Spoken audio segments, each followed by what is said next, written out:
Living in the metro core forces a brutal compromise.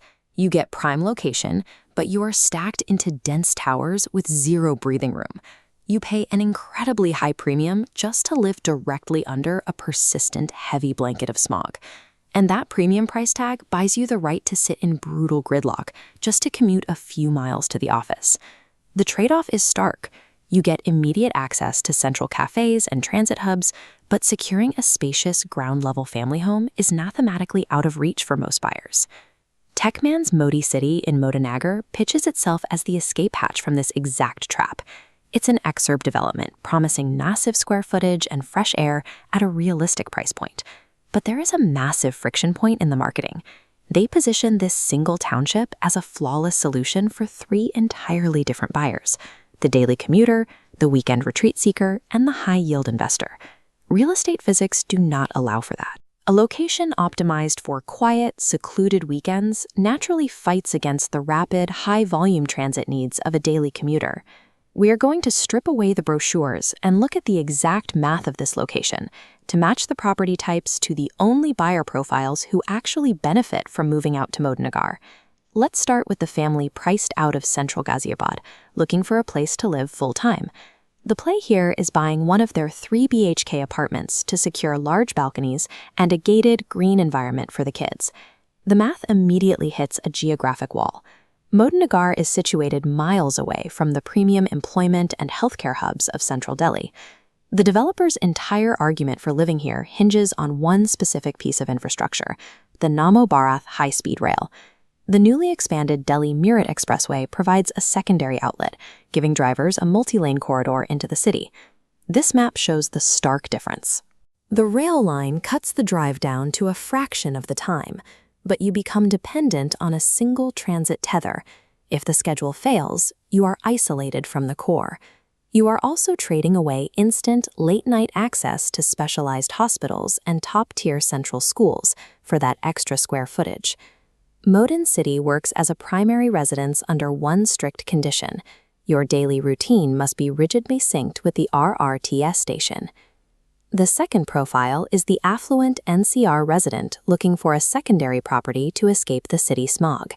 The strategy is to buy a villa here to capture the wellness dividend: cleaner air, open parks, and zero industrial choke points.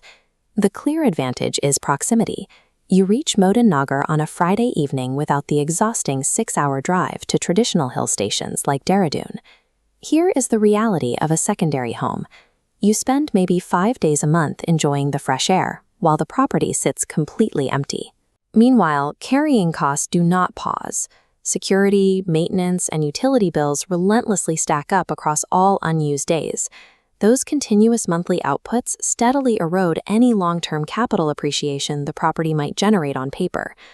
Buying a plot here to breathe fresh air on weekends is a valid lifestyle choice, but it functions as a luxury expense, not a sound mathematical real estate investment. Finally, we have the pure investor, looking to park capital ahead of the region's broader expansion. The move here is picking up a compact 2 BHK unit solely to rent it out, leveraging that proximity to the high-speed rail station.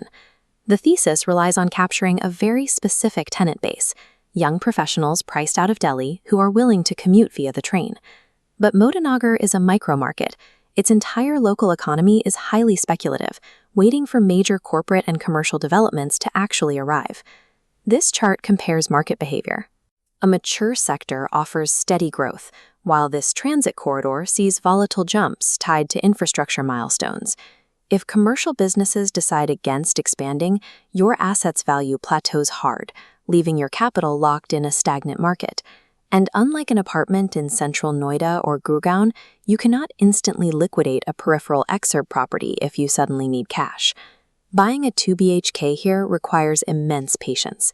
It is a strict, decade-long bet on the Namo Bharat corridor maturing, and deeply punishing for anyone looking for a quick flip. Let's set aside the promises of jogging tracks and pristine landscaping to look at the strict math of this decision. We can map this decision directly to your exact lifestyle needs. If you want maximum square footage for your family, this is a clear go, provided you are entirely at peace with a 40-minute train ride replacing a short car commute. If you are an investor, this also gets a green light. but strictly for those willing to hold the asset for at least 10 years while the region catches up. However, if your job requires you to make unpredictable, short-notice car trips into the core of Delhi, this is a hard stop. The driving distance will break you. Every single scenario of success here rests entirely on the speed and reliability of that mass transit line. No amount of premium community amenities will fix the daily friction if the commute math is wrong for your life.